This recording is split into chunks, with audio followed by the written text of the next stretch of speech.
Welcome to Investing with Beauchamp and Bright, IG's financial podcast. I'm Chris Beauchamp, Chief Market Analyst for the UK. I'm delighted to say that we are rejoined by Aaron Bright, who has returned safely from his travels in South America. Aaron, how are you? I'm good, thanks. I've recovered from the jet lag, thank you. It was only a few hours time difference, but it was just, How long's the flight? Well, to Buenos Aires, where I started, it was 16 hours 40 via Rio, which was, I'm quite tall, so I made sure I got the bulkhead seats. Otherwise, it would have been unbearable. Okay. And then the way back from Rio was 12 hours, so not too bad. Oh, okay.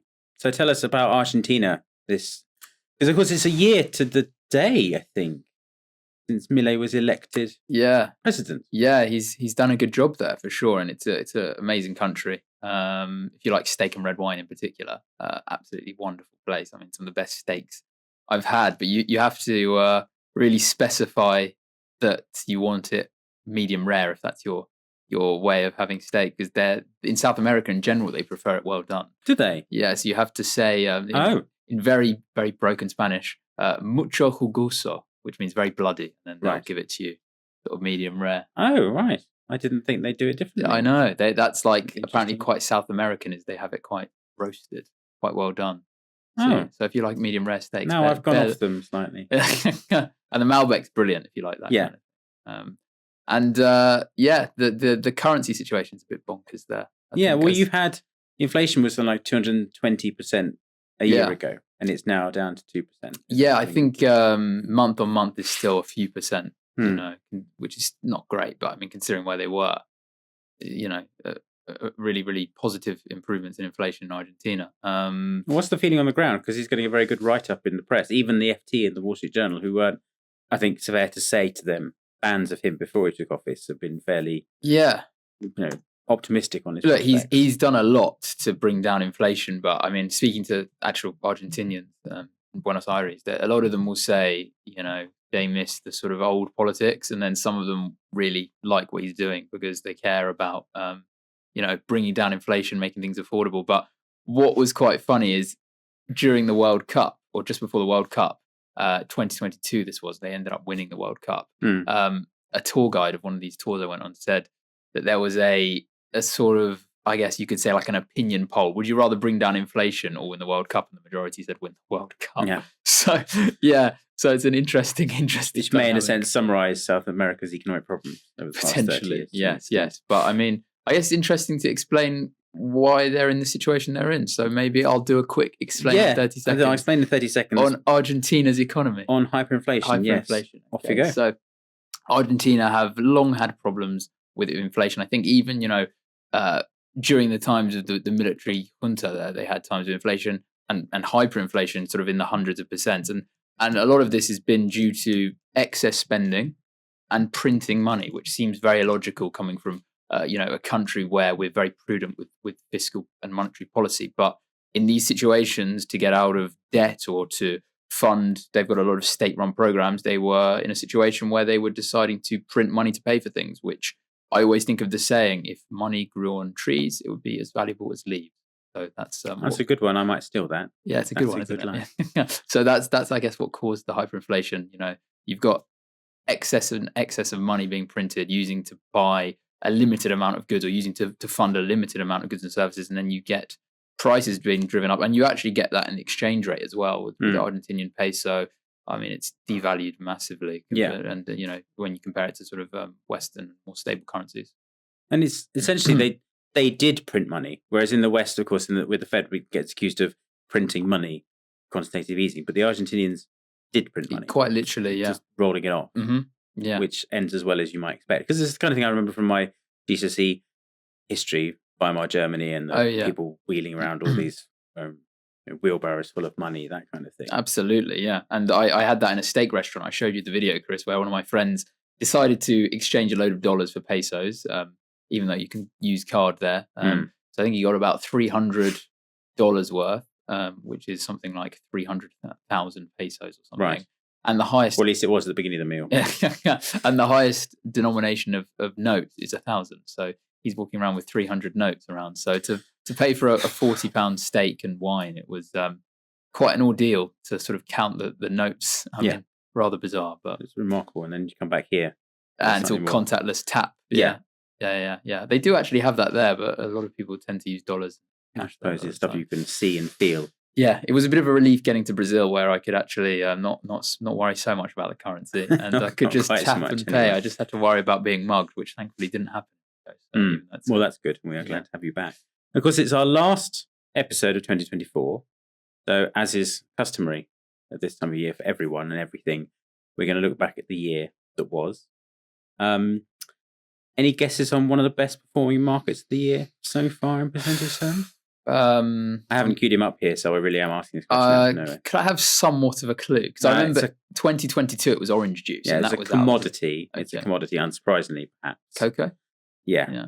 Now, I'm looking at one market screen that says it's up 900%. I don't think it is. I think it's more about 300%. It was about March, April time. Cocoa's been absolutely nuts for quite some time, and it stormed away to April. Then, as is the way of these things, it dropped like a stone. Yeah. Or like a cocoa bean, I don't know. Continue going, and then just about the beginning of October decided to bottom out again. And then if you'd managed to time your entry right, of course, it's the easiest thing is markets, as we all know, then you would have done fantastic well, because it's essentially doubled again in price. But yeah, about 300% return, although angry readers can write in if they found a better one than that. Yes, which puts everything else in the shade, really, doesn't it? But it's a year in which we've seen record highs for Dow, NASDAQ, S&P, even FTSE 100. I know. A record high. We've been waiting so long. Yeah. I think one came last year as well, if I'm not mistaken. But yeah, we have got a record high for the FTSE. Any particular market, your market of the year, you might think? Anything? Well, I just think, I'm going to be very boring here, Chris, so please forgive me. But I'm always impressed with US equity indices and how they just, in good years can print sort of 20%, 10, 20%. I mean, year on year, we've had, I think, 23% last year. Yeah, it's back to back, back to back. Assuming that we're recording this on the 16th of December, assuming that there isn't sort of a meteor strike and all equities are wiped off the face of the earth in the next couple of weeks. I mean, we're talking, another 20, 25% increase in US equities, which is really impressive when you think about it. I mean, if someone said to you, okay, you're going to get 25% return 2020, you're going to be delighted for a typical sort of long only invest. I mean, it's a brilliant return. But to get it 2 years on the trot is incredible. Absolutely. Really. So sorry, I have to be boring, Chris, but I think it's a year which they're essentially the only game in town. Yeah. Aren't they really? How you can debate how much this is purely down to tech. And there's things this week about saying if you take Nvidia and other big tech stocks out of US indices, the performance doesn't actually look that much better than Europe. Yeah. But it is at that extra premium, if you like, is what people are paying for. It was similar to last year when you strip out the Mag 7 and the equity was flat. Yeah. Same sort of thing. I remember having a discussion with Angeline about it. And, last year was obviously a really strong return, but it was driven by some very small amount of names, really. Yeah. But that's often the way. And it slightly annoys me when people say, oh, well, if you took out X, Y, Z from it, then it wouldn't have gone up so much. Well, that's kind of the point. If you take out the stuff that's gone up a lot, then it wouldn't have done as well. You don't want to buy. I'd like to buy an S&P 493 tracker, please, because I don't want those. I'm going to steal your quote here, Chris. The S&P 500 is the greatest momentum fund of all time. Well, why don't you flip it and say, well, let's take all the stuff that went down this year, and then we'll just look at the performance that way. What's the opposite of a momentum fund? Yeah, exactly. Yeah. Well, I bet there's something out there for that, really, distressed situations. But it's an incredible year. But yeah, the FTSE 100, I mean, this comes a week after we had one of its bigger names, Ashtead, announce its off to the US.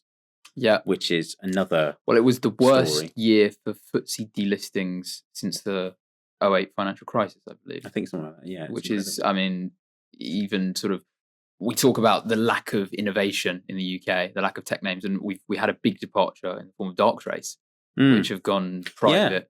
Thoma Bravo, I believe it was, took them over. And I would imagine, I mean, who knows, but potentially looking towards a US listing, which is a shame for the LSE in general, really. Yeah, it's a major headache.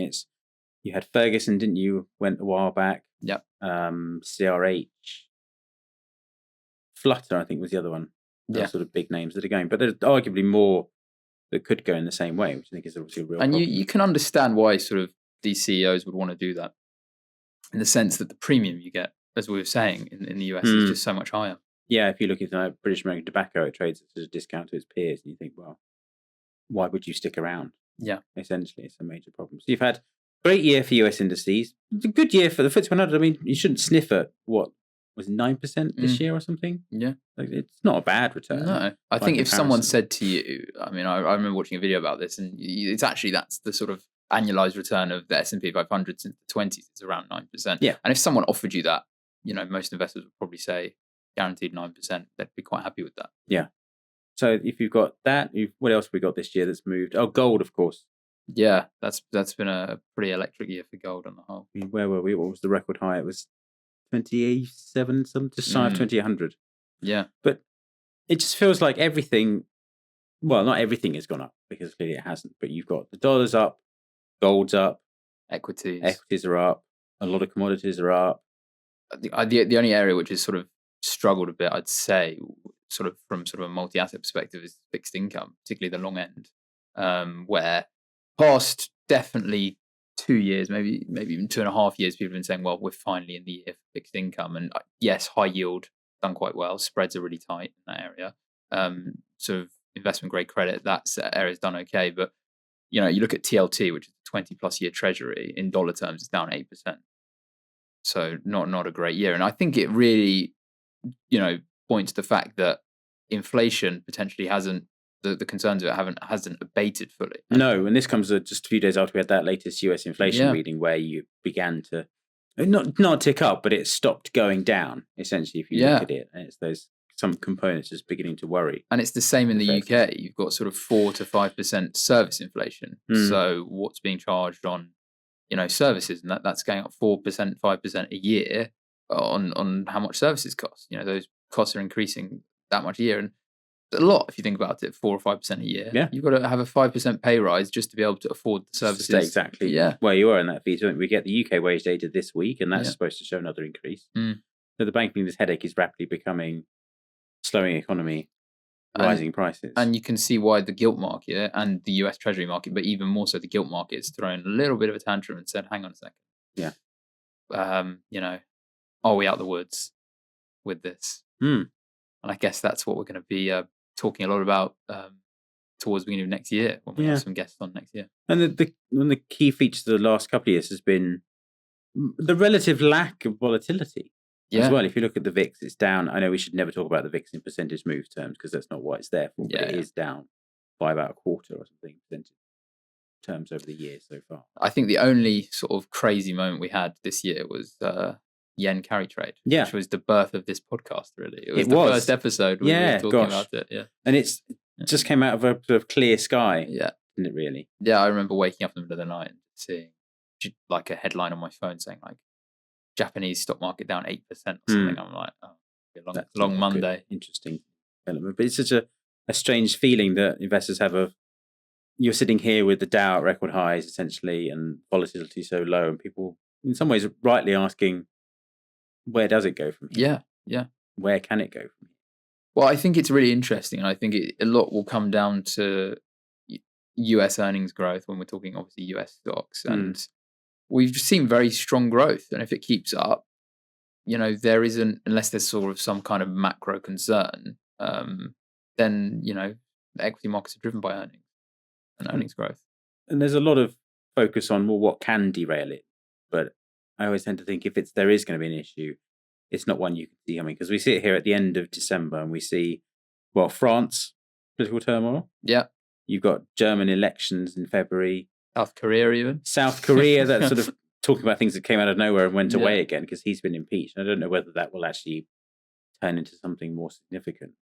Yeah. But and obviously we've had a big year of geopolitics. And whether that continues next year, obviously we've seen hostilities cool, particularly in Lebanon and Gaza. But, whether things kick off with Iran again next year, they can come out of the blue. Like the October 7th attacks were really out of the blue. I mean, stuff was bubbling really below the surface, but I don't think many people saw it happening like it did. No. So I think that will be something which, is worth keeping an eye on next year in terms of how that drives markets. Because it drove markets a fair amount this year. I mean, there were, reactions in the oil market about whether the responses to each attacks, whether they're going to be big or whether they're going to be small, or were they in line with expectations, or were they not as aggressive as feared? And I expect that to play a role in things next year.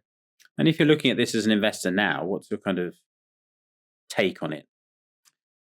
Well, it's a difficult one. Do you mean in the sense of geopolitics or? Well, generally look at your portfolio. Yeah. We talked about this with Queen last week. She was talking about starting out as investing and how often you Mm. review it. And so as the end of the year has been the next year's as good enough time as any to sort of take stock, isn't it? Really? Yeah, it's a difficult one. I mean, I think any scenario you look at, there's always that what if and hindsight moment. But I mean, yeah, I mean, markets are a little bit pricey, but Understatement of the year so far, given that US valuations are almost back to 2000 levels. Yeah. So very pricey, I should say. But look, if you're in it for the longer term, I think it's always sensible to build sort of a robust, diversified investment portfolio, and that's probably the sort of conversation you were having with Queen. Yeah, that's what we do when we're managing the portfolios. Obviously, we are aware of valuations and how they are, and it plays a role in how we tilt the allocations towards equities, towards fixed incomes,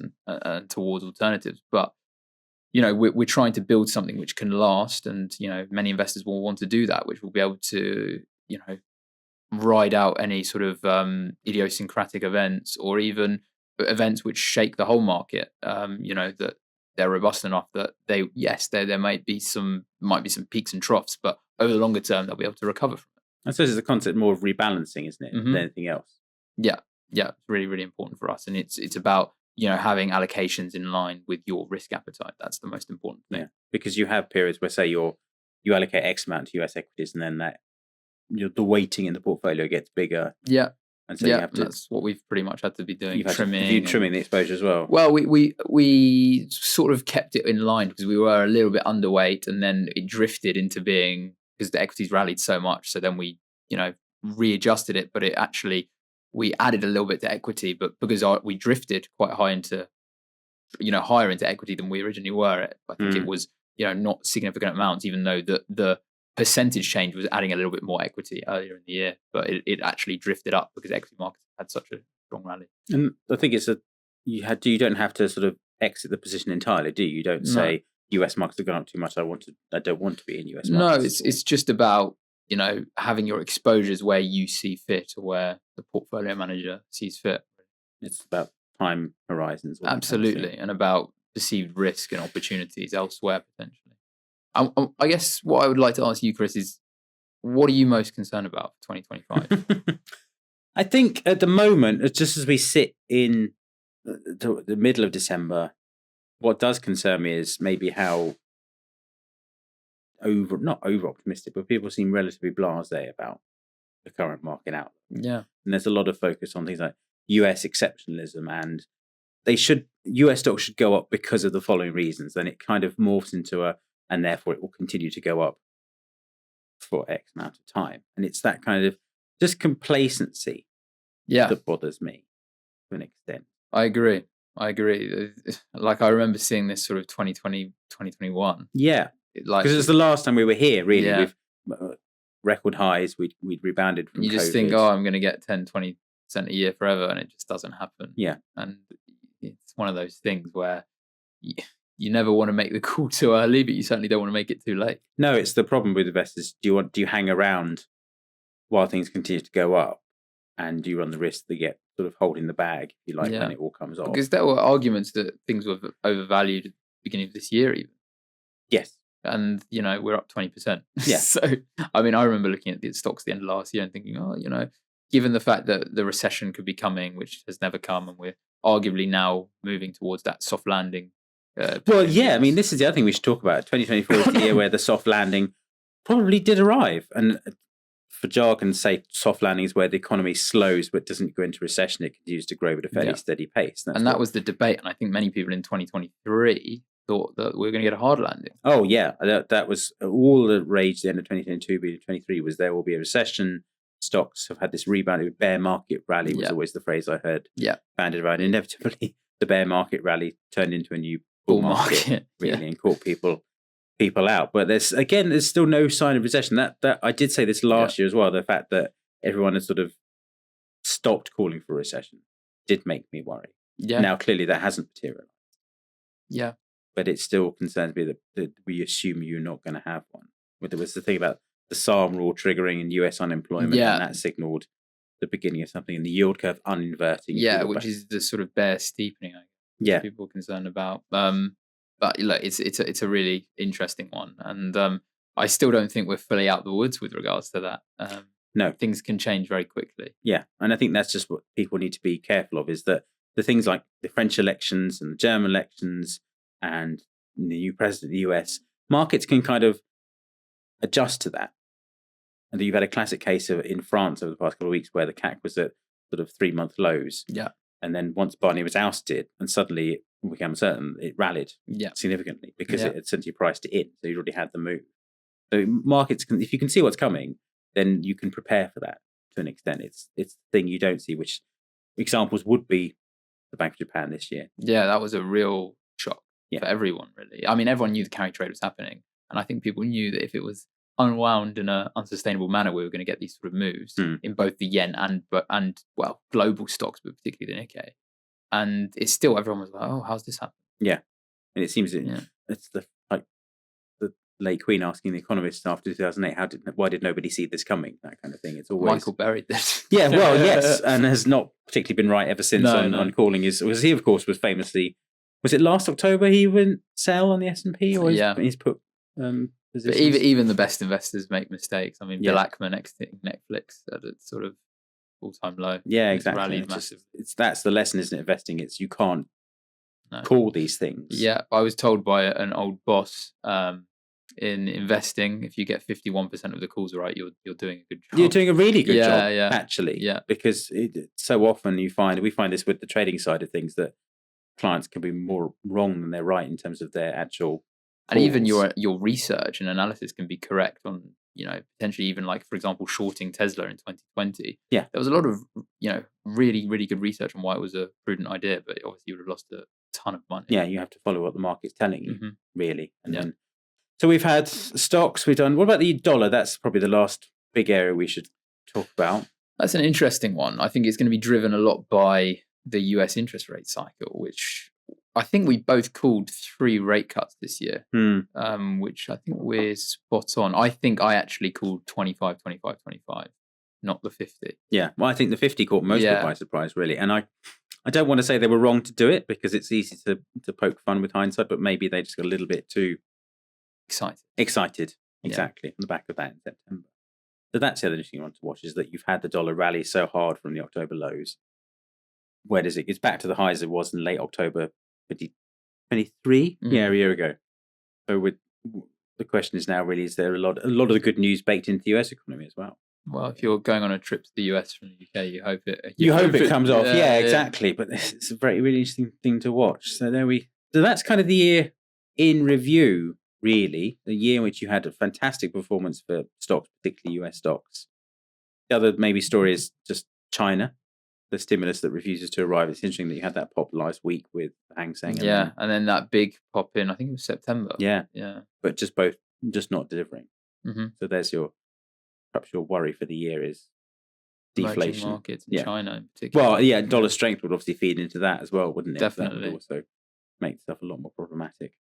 So there we are, 2024, a year that surprised most people. And a year we founded the podcast. We founded the podcast, so there we are. We round off the year. Now we should finish off with On This Day. Yes. As ever. Have you got any suggestions? I do. You've come back with lots of them. You had 2 weeks off. I've got a few, don't worry. 16th of December, 1653, Oliver Cromwell becomes Lord Protector of the Commonwealth of England and Scotland and Ireland. No doubt you had that already. Yes, I did, but that's an interesting one, certainly from that when he was sort of king in all but name, but wouldn't take the title. Famous Puritan. Yes. Banned Christmas. Yes. Yeah, they they did ban Christmas. Yeah, right. So Killjoy's modern equivalent. Yeah. 1707 was the most recent eruption of Mount Fuji. Ah, okay. So, 1773, American Revolution. Boston Tea Party. Members of the Sons of Liberty, disguised as Mohawk Indians, dump hundreds of crates of tea into Boston Harbor as a protest against the Tea Act. Yes. Now, this gets a lot of it's a sign of liberty, people imposing taxes on consumption. It's mostly because they were worried about just the sort of dumping of tea from India and bring down the prices and ruin everybody's. Oh, really? Yeah. So it gets a nice patriotic spin on it these days. And then 3 years later, we have the Declaration of Independence. Yes, and then it all kicks off, obviously. But the sort of fires the starting gun or ignites it. 1944, World War II, Battle of the Bulge begins, was the surprise offensive of 3 German armies through the Ardennes forest. I don't know if you've ever seen Band of Brothers. Yes. But that's a great The depiction good, of in the snow. of how brutal Yeah. I think the German artillery was on sort of the encircled paratroopers. Yeah, US very much a paratroopers. nice surprise. Yeah, Bastogne. Yeah. Yeah. And then it's also the worst World War II film ever made. It's called Battle of the Bulge. Oh, really? And it was so bad that Eisenhower, who was obviously in charge of the Battle of the Bulge, came out of retirement to say this is an awful film and nobody should watch it. That's my favourite fact about that. So, any others? That's it from me. Do you have anything? Yeah, it's a great one for the arts. Actually, the 16th of December. I notice. I'm sure everyone will agree. Beethoven and Austin were both born on this day. Oh. So, composer. Also, Zoltán Kodály, which is a Hungarian composer that most people haven't heard of. But then literary things, Noel Coward. Okay. Noel Coward? Rings a bell. Yeah, Yeah. famous English satirist and writer. And also 2 big ones from the world of sci-fi. Arthur C. Clarke and Philip K. Dick. Have you read Philip K. Dick? I have Blade Runner? I know Blade Runner. He wrote the book Yeah. that it's based on. So, yeah. Oh, So, nice. Do Androids Dream of Electric Sheep is the title of the book. But yeah, so there we go. The 16th of December. Quite a lot going on. So thank you, everyone. That is it for the year. Thank you, Aaron. Nice to have you back. Great to be back, Chris. Yeah, love to have you with us again. And we will see you again. We're back on the 6th. 6th of Jan, yeah. When we have, who do we have? Joe Little from HSBC. Excellent. He will take us through what they see for the year ahead. Should be really interesting. Brilliant. Take care, everyone, and Merry Christmas. Thank you very much. Merry Christmas.